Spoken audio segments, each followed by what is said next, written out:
Praise the Lord. प्रभु परमेश्वर का धन्यवाद हो आज के नए दिन के लिए। आज के नए दिन परमेश्वर आप सबको बहुत आयक से आशीष करे। प्रभु ने सच में हम सबके जीवनों को प्रभु ने रक्षा किया है, उसके अनुग्रह में हमें भले बुले रखा है। प्रभु के आशीषों से हम सबके जीवनों को बनाए, इसीलिए पिता परमेश्वर को धन्यवाद हो।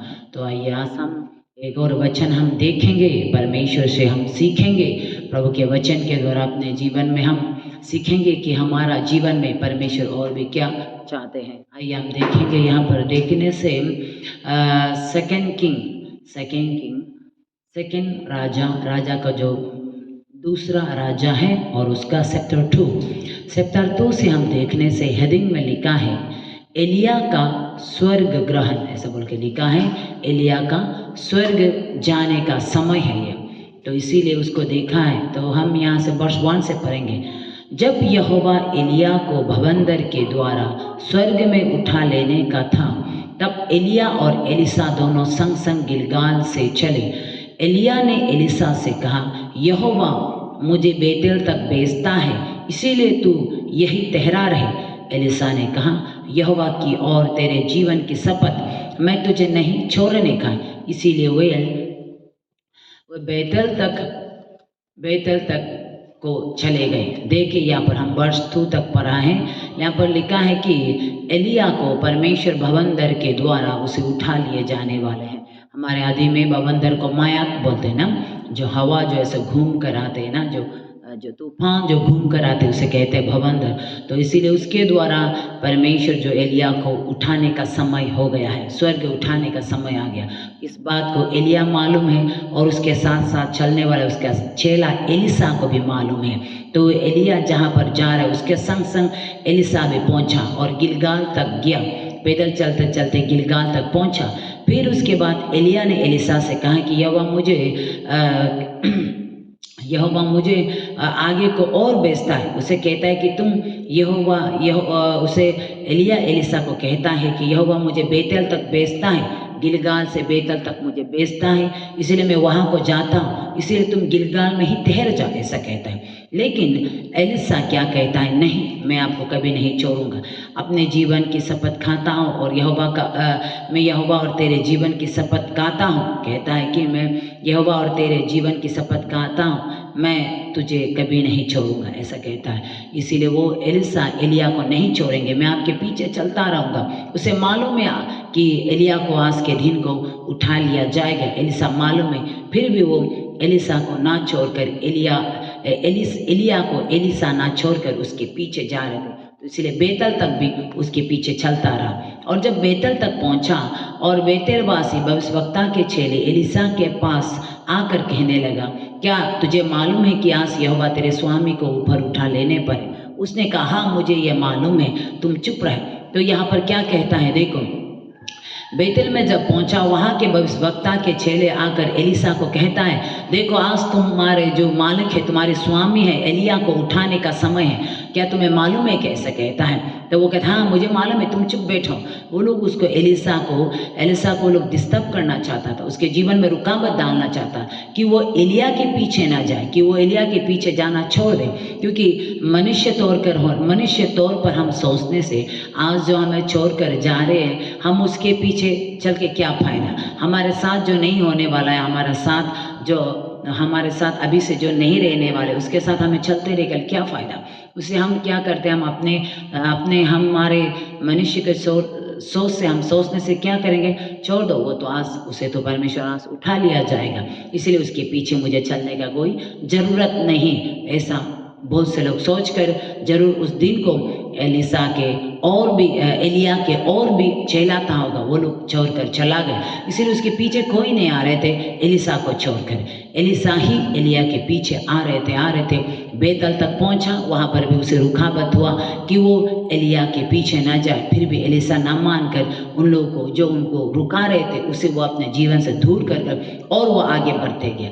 फिर एलिया ने उससे कहा, है एलिसा, यहोवा मुझे यरीहो को भेजता है, इसलिए तू यही ठहरा रहे। उसने कहा, यहोवा और तेरे जीवन की शपथ में तुझे नहीं छोड़ने का। सो वो यरीहो को आए और यरीहो वासियों भविष्यवक्ता के चेले एलिसा के पास आकर कहने लगा, क्या तुझे मालूम है कि आज यहोवा तेरे स्वामी को तेरे ऊपर से उठा लेने पर है? उसने उत्तर दिया, हाँ मुझे भी मालूम है, तुम चुप रहे। फिर यहाँ पर एलिसा कहता है एलिया एलिसा को कहता है, देखो यहोवा मुझे और भी आगे को भेजता है। एलिया कहता है, मुझे और भी परमेश्वर आगे को भेजता है, यरीहो तक जाने के लिए कहता है। इसीलिए एलिसा तुम यही ठहर जा, बेतेल में ही बैठ जा। तब भी एलिसा ना मानकर, नहीं मैं नहीं छोड़ूंगा कहकर फिर उसके पीछे पीछे चलता रहा। और जब यरीहो वासी के वहाँ के भविष्यवक्ता इस बात को मालूम है, भविष्यवक्ता के चेले इस बात को मालूम है कि एलिया को आज उठा लिए जाएंगे, उसे उठाया जाएंगे, तो उस बात को मालूम होकर क्या कहता है, वो भी उसके पीछे चलते हुए उसे वो लोग भी क्या करते हैं कि देखो आज तुम्हारा स्वामी को उठाने वाला है। फिर भी वो कहता है तुम लोग चुप रहे, ऐसा कहकर वो लोग को रुकाने वाला। देखिए इस बातों से हम देखते हैं हम सबके जीवन में जब हम प्रभु यीशु मसीह में भरना चाहते हैं, हमारे जीवन में भी ऐसे ही बहुत से बातें हमारे जीवन में रुकाते हैं। यहाँ पर एलिसा को रुका रहे थे कि वो एलिसा के पीछे ना जाए, क्योंकि वो एलिसा को आज उठा लिए जाने वाले, उसके पीछे चलकर कोई फायदा नहीं है। क्या एलिसा मूर्ख है क्या? नहीं, एलिसा मूर्ख नहीं है। एलिसा क्यों उसके पीछे जा रहे थे, उसके पीछे बार बार क्यों आ रहे थे, उसे हम पीछे देखेंगे। तब वो उसके पीछे चल कर उसके पीछे में बहुत रुकावट आए। ऐसे हम सबको भी परमेश्वर प्रभु यीशु मसीह में आने के बाद यीशु मसीह हम सबको भुला लिया, हम सबको चुन लिया। उसके बाद हम सबके जीवन में भी ऐसे ही रुकावट आते हैं कि हम आगे ना बढ़े। दुनिया की सोच, दुनिया की बातें, दुनिया के तौर तरीके हमें बहुत हमारे जीवन में रुकावट डालते हैं। हमारे अपने मन की बातें भी, यहाँ बहुत से हमारे सोच विचारे भी हमें परमेश्वर में और आगे ना बढ़े, हम प्रभु के अभिषेक को और ना पाए, प्रभु के सामर्थ्य में और हम ना बढ़े। हमारा जीवन जो पवित्र आत्मा से परमेश्वर ने परिपूर्ण किया, पवित्र आत्मा से भर दिया और पवित्र आत्मा के हिसाब से हमारा जीवन ना हो, उसके लिए हमारे जीवन में हमारे अपने ही सोच विचार, अपने ही कार्य, अपने बातें, हमें बहुत ही ऐसे बातें जो हमें प्रभु में भरने नहीं देते। यहाँ पर एलिसा को भी भरने नहीं दे रहे थे। बार बार भविष्यवक्ताएं के चेले उसे बता रहे कि आज उसे उठा लिए जाने वाले। फिर एलिसा के लिए बहुत दुख की बात है कि एलिया उसका मालिक, उसके स्वामी को आज उठा लिया जाना बहुत दुख की बात है, क्योंकि उसके मालिक के पीछे पीछे वो चलता था, उसके पीछे पीछे वो जाते रहता था, जहाँ जहाँ वो काम करता उसके पीछे पीछे जाकर वो काम करता था।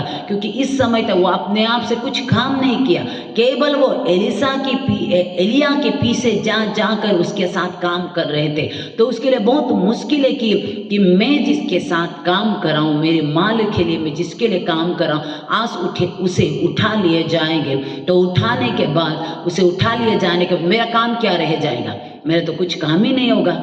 मेरा मालिक उठा ले जाने के बाद तो मेरा तो कुछ काम ही नहीं। मैं क्योंकि एलिसा सारे घर परिवार सब कुछ को छोड़कर आ चुका था। यहाँ पर वो एलिया के एक दास बनकर उसके पीछे पीछे जा रहे थे, फिर उसके स्वामी को आज उठाए जा रहे। उसके लिए बहुत दुख की बात है और उसी बात को वो याद नहीं आना चाहता, उसे वो भूलना चाहते, लेकिन बार बार उसे क्या कर रहे हैं, यहाँ पर भविष्यवक्ताओं के चेले आकर बार बार उसे याद दिला रहे थे। वैसे हम सबके जीवन में भी जिस बात को हम भूलना चाहता होगा, जिन बातों को हम याद करना नहीं चाहता होगा, जो सच में ऐसे हमारे जीवन में होते, दुनिया में, संसार में, हम अगर पाप किया, हमने कुछ गलती किया, उस गलती को हम दोबारा याद करना नहीं चाहता, हम उसे बहुत घृणा करते, उस पाप को, उस गलती को, उस पाप को हम अगर घृणा करते दोबारा, जब हम नहीं ये मैंने किया, ये गलती हुआ, जब हम ऐसे मान कर उसे छोड़ देते, छोड़ने के बाद उसे हमारे जीवन में शैतान क्या करता है, हमारे मनों में, हमारे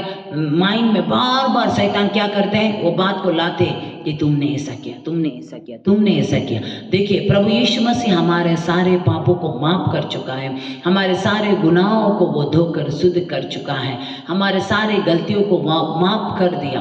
फिर भी माफ करने के बावजूद भी बार बार हम उस पाप में खुद ब खुद आते रहते हैं। कारण क्या है, हमारा मन में बार बार वो शैतान उस हमारे किया हुआ गलती को लाकर वो रख देते हैं। तो इसी तरह यहाँ पर एलिसा भी उस बात को सुनने दिल नहीं था कि एलिया को उस उठा लिए जाने वाले, उस बात को एलिसा भी सुनने दिल नहीं था। लेकिन बार बार उसके पीछे लोग भेज रहे थे, लोग आ रहे थे। भविष्यवक्ता के चेले बार बार आकर दूसरा जगह में पहुंचा, बेतेल में पहुंचा तो बेतेल वासी के भविष्यवक्ताओं के चेले उसे आकर वो बताते। फिर यरीहो में पहुंचा तो यरीहो में भी वहाँ के भविष्यवक्ता के चेले भी उसे फिर ऐसे कहे। तो वर्ष 6 में फिर हम देखेंगे, फिर एलिया ने उससे कहा, यहोवा मुझे यरदन तक भेजता है, इसलिए तू यही ठहरा रहे। उसने कहा, यहोवा के और तेरे जीवन की शपथ, मैं तुझे नहीं छोड़ने का। सो वे दोनों आगे चले और भविष्यवक्ता के चेलों में से 50 जन जाकर उनके सामने धूल खड़े हुए और वे दोनों यरदन के किनारे खड़े हुए। तब एलिया ने अपने चादर पकड़कर ऐंठ ली और जल पर मारा, तब वो इधर को उधर 2 बाग हो गया और वो दोनों स्थल पार उतर गए। उनके पार पहुंचने पर एलिया ने एलिसा से कहा, इससे पहले कि मैं तेरे पास से उठा लिए जाऊं, जो कुछ तू चाहे कि मैं तेरे लिए करूं वो मांग। एलिसा ने कहा, तुझ में जो आत्मा है उसका दूना भाग मुझे मिल जाए। देखिए यहाँ पर परमेश्वर फिर एलिया को कहता है कि बेतेल को फिर आगे यरीहो में, फिर यरीहो के आगे फिर यरदन नदी के पार भेजता है। तो जब यरदन नदी में पहुंचा तो वहाँ पर देखिए, वहाँ पर जब वो लोग यरदन नदी में पहुंचा तो उसको जाने के बाद यरदन नदी जो पूरा भरा नदी है, दोनों के लिए पार जाना मुश्किल था। लेकिन एलिसा ने वहाँ पर अपने चादर को वहाँ पर पकड़कर उसमें मारा और वो क्या हो गया, 2 भाग हो गया और दोनों पार चला गया। पार चले जाने के बाद एलिया जो एलिसा से पूछता है, कहता है कि देखो अब मुझे उठाने का समय आ रहा है, अब मुझे उठाने का समय करीब हो गया, तो मेरे उठाए जाने से पहले तुम क्या चाहता है? क्योंकि एलिया को मालूम हो गया कि एलिसा बार बार मेरे पीछे आ रहा है, तो कुछ ना कुछ उसको ज़रूरत है, इस बात को उसे पता चल गया। इसलिए वो पूछता है कि तुम क्या चाहता है कि तुम बार बार मेरे इतना दूर तक मेरे पीछे आ रहे, मेरे साथ इतने चल रहे, कारण क्या है, तुम मुझसे क्या चाहता है, ऐसा कहता है। तब एलिसा ने एलिया को जवाब दिया, बोला कि तुम्हें उठा लिए जाने से पहले मैं यह चाहता हूँ कि जो आत्मा तुझ में है वो 2 गुना भाग मुझे मिल जाए। जो एलिया के पर जितना अभिषेक है उसका 2 गुना अभिषेक वो मांग रहा है यहाँ पर। तब क्या कहता है, एलिया ने कहा, तूने कठिन बात मांगी, तो भी यदि तू मुझे उठा लिए जाने के बाद देखने पाए तो तेरे लिए ऐसा ही होगा, नहीं तो ना होगा। वो चलते चलते बातें कर रहे थे कि अचानक एक अग्निमय रथ और अग्निमय घोड़ा ने उनको अलग अलग किया और एलिया भवंदर में होकर स्वर्ग पर चढ़ गया और उसे एलिसा देखता और पुकारता रहा, हाय मेरे पिता, हाय मेरे पिता, हाय इस्राएल के रथ और सवारों। जब वो उसको फिर देखना पड़ा तब उसने अपने वस्त्र पारे और पकड़कर 2 भाग कर दिया। फिर उसने एलिया की चादर उठाई जो उस पर से गिरी थी और वह लौट गया और यरदन के तट पर खड़ा हुआ। तब उसने एलिया की वो चादर जो उस पर से गिरी थी पकड़कर जल पर मारी और कहा, एलिया का परमेश्वर यहोवा कहाँ है? जब उसने जल पर मारा तब वो इधर उधर 2 भाग हो गया और एलिसा पार हो गया। देखिए यहाँ पर एलिया ने एलिसा से कहा कि तुम मुझसे क्या चाहता है? तो एलिसा ने बताया कि मुझे कि तुम्हारा जो अभिषेक तुम्हारे ऊपर है उसका 2 गुना अभिषेक मुझे ज़रूरत है। तब एलिसा को एलिया बताता है कि अगर तुम इस अभिषेक को चाहता है तो जब मुझे स्वर्ग पर बवंडर के द्वारा उठा लिए जाएंगे उस समय तुम मुझे उठाते समय तुम देखने वाले व्यक्ति बनना पड़ेगा। जब तुम मुझे उठाते हुए देखोगे तभी तुम उस अभिषेक को प्राप्त कर सकते हैं, वो 2 गुना अभिषेक तुम प्राप्त कर सकता है, ऐसे कहते हैं। क्योंकि तूने कठिन बात मांगा है, ऐसा कहता है। तू कठिन बात मांगा है, लेकिन मैं मुझे उठाते समय तू देखने वाले व्यक्ति बनने से क्या होगा? देखने वाले व्यक्ति बनेंगे तो वो अभिषेक तुम में उतर आएगा, ऐसा कहता है। क्योंकि हम यहाँ पर देखिए, यहाँ पर एलिया ने कहा, तूने कथित बात मांगा है, तो भी यदि तू मुझे उठा लिए जाने के बाद देखने पाए तो तेरे लिए ऐसा ही होगा, नहीं तो ना होगा। देखो इतना दोनों पैदल चल रहे, इतना दूर चल रहे, सुबह से शाम तक चल रहे, शाम होने को चल रहे, इतना देर चलने के बाद हम लोग भी चल के देखते हैं, आप लोग भी चल के देखता होगा, हम लोग थक जाते हैं। थक जाने से के बाद क्या हो जाता है, थोड़ा ऐसा रेस करने से हम क्या सो जाते हैं। दोनों वहाँ पर बात कर रहा है, पूरा बात कर रहा है। उसी समय ही अग्निमय रथ आया, अग्निमय घोड़ा आया और उन दोनों को अलग किया। तो यहाँ पर एलिसा के लिए एक चुनौती है, उसके ऊपर एक चुनौती है कि जब उसके गुरु एलिया को उठा लिया जाएगा, उस वक्त को वो देखना पड़ेगा, उसको वो देखने वाले व्यक्ति बनना पड़ेगा। नहीं देखेगा तो उस अभिषेक को वो नहीं पाएंगे। तो उसके लिए ये क्या है, कठिन समय है ना, तो उसको बहुत ही संघर्ष करना पड़ेगा कि जैसा भी हो कि उसे नींद नहीं आना पड़ेगा। अगर वो एक पलक झपक नींद मारकर एक बार ऐसा पलक झपकने से भी उसी समय में भी उठा लिया जा सकता है। इसीलिए बहुत ही सावधानी बरसाते हुए उसे, बहुत ही सावधानी से ही सावधानी बरसाते हुए उसे क्या है, एलिया के पीछे चलता रहना पड़ेगा एलिशा को, क्योंकि वो उस अभिषेक को पाना है। तो इसीलिए वो उसके पीछे चलता रहा, पूरा नहीं सोकर जागते हुए उसके पीछे चलता रहा। देखिए हमारा जीवन में भी इससे हम सबसे परमेश्वर यही चाहता है। इस घटना के द्वारा, इस कहानी के द्वारा इसे इन बातों को बाइबल पर लिख कर रख दिया। हम सब से भी यही प्रभु चाहता है, क्योंकि यहाँ पर एलिसा को एलिया कहता है कि तुम जब मुझे उठा लिए जाएगा तब तुम देखने वाले व्यक्ति बनना पड़ेगा। जब तुम मुझे दिखाई देगा, उठा लिए जाते समय मुझे दिखाई देगा, तभी तुम उस अभिषेक को पा सकता है। तो उसे पाने के लिए, उसे क्या है, उठा लिए जाने वाला को, समय को देखने के लिए उसे कॉन्स्टेंटली उसे क्या है, जागने वाले व्यक्ति बनना पड़ेगा। तो जागने वाले किसे कहते हैं, जो प्रार्थना करते हैं। प्रार्थना करने वाले जागे हुए लोग हैं, आराधना करने वाले, प्रभु के साथ बने रहने वाले, यीशु मसीह में बने रहने वाले। हम यीशु दाखलता है, हम डालियाँ जो दाखलता में बने रहने वाले और बने रहकर प्रार्थना करने वाले, उसके साथ बने रहकर उसके साथ चलते रहने वाले, वो ही है जागते रहने वाले। तो इसीलिए कहता है कि तुम उसे देखने वाले व्यक्ति बनना पड़ेगा। एलिसा अगर एलिया को उतारते समय नहीं देखेगा तो उस अभिषेक को नहीं पा सकता। आज हम सबको परमेश्वर ने अपने अभिषेक को अपने सामर्थ से भरा है। ये अभिषेक हम सिर्फ बड़े बड़े आश्चर्य काम करने के लिए नहीं है। ये अभिषेक हमारे जीवन को, हमारे कैरेक्टर को भी बनाते जाता है, हमारे जीवन को भी बनाते जाता है, हमें मसीह के रूप में सुधारते जाते हैं ये अभिषेक। जब ये अभिषेक हमारे जीवन से घट जाएंगे तो क्या है, हम वही पुराना व्यक्ति फिर से बन जाते हैं। अगर हम पुराना व्यक्ति बनना नहीं चाहते हैं तो हम इस अभिषेक को बनाए रखना पड़ेगा। फिर इस अभिषेक को बनाए रखने के लिए जैसा एलिसा ने उसके साथ पूरा चलता रहा, हमें भी ऐसे ही चलते रहना पड़ेगा, ऐसे ही मसीह में बने रहना पड़ेगा। और जब हम मसीह में बने रहेगा उस समय तक तभी हम तैयार होंगे जब प्रभु यीशु मसीह क्या है, यहाँ पर हम नया नियम में देखने से ऐसा दृष्टांत लिखे कि धन्य है वो दास जब स्वामी आते हैं तो उसे जागते पाए। जब वो धन्य है वो दास जब स्वामी आकर देखता है कि उसके दास जाग रहे हैं, तैयार होकर बैठने वाला धन्य, ऐसा कहता है। तो इसीलिए हम तैयार होकर बैठने वाला व्यक्ति बनना पड़ेगा। हम इसीलिए हमें जितना हो सके हम अपने अभिषेक को खोने वाले नहीं। हम गुस्सा में, निंदा में, नफरत में, हमारे चाल चलन,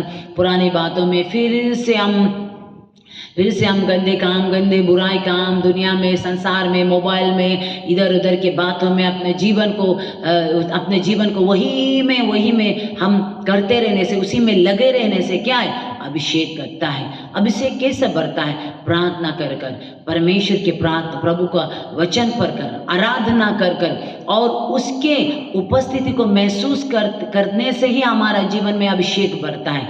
उपस्थिति को महसूस नहीं करेंगे, अभिषेक नहीं बढ़ेंगे। हम प्रार्थना में, आराधना में होते हुए और पूरा हर समय, हर वक्त कंटिन्यू उसके उपस्थिति में चलते रहेंगे और आप प्रार्थना करते रहेंगे और जितना हो सके परमेश्वर में अपने जीवन को जितना हो सके बुराई बातों में नहीं, गंदी बातों में नहीं, परंतु परमेश्वर के वचन में अपना मन से भरने, अपने मनों में वचन से भरने से, तो उसके द्वारा क्या है, हम जागने वाले व्यक्ति बनते हैं। प्रार्थना कर कर ये सब हम पाते, तो हम अपने बल से नहीं, परमेश्वर के पवित्र आत्मा के मदद के द्वारा। तो पवित्र आत्मा बैठने के लिए तो फिर हमें क्या करना पड़ेगा? हमें तो पवित्र बनना पड़ेगा, यानी कि हम पवित्र आत्मा हमारे अंदर बैठ सके, उसके लिए हम जगह तैयार करने वाले व्यक्ति बनना पड़ेगा। तो इसीलिए जगह तैयार करने के लिए फिर हम आराधना करने वाले, प्रार्थना करने वाले, क्योंकि जहाँ पर परमेश्वर की आत्मा है वहाँ पर तो आराधना होगा, वहाँ पर तो स्तुति होंगे, वहाँ तो वचन पढ़ना होगा, वहाँ तो आज्ञा के अनुसार चलने वाले होंगे। तो इसीलिए मेरे जनों, हमें क्या करना है? जैसे एलिया के पीछे चलता रहा, सब लोग छोड़ दिया, एलिया को सबने छोड़ दिया, क्योंकि एलिया को आज उठा लिए जाने वाले हैं, इसलिए कोई उसके पीछे नहीं आ रहे थे। वहाँ के बेतेलवासी के भविष्यवक्ता के चेले भी उसके पीछे नहीं आ रहे थे, और यहाँ पर यरीहो के जो चेले, भविष्यवक्ता के चेले भी उसके पीछे नहीं आ रहे थे। यरदन पर वहाँ पर देखने वाले जो 50 जो वहाँ के जो भविष्यवक्ता हैं, वो लोग भी उसके पीछे नहीं आ रहे थे, एलिसा को छोड़कर। केवल एलिसा ही उसके पीछे आ रहे थे। और सच में एलिसा ने एलिया के उठा लिए जाने का समय को देखा, और देखने बाद उसने उस चादर को ले लिया, और क्या हो गया? उसने परमेश्वर को पुकारा और यरदन 2 पार हो गया।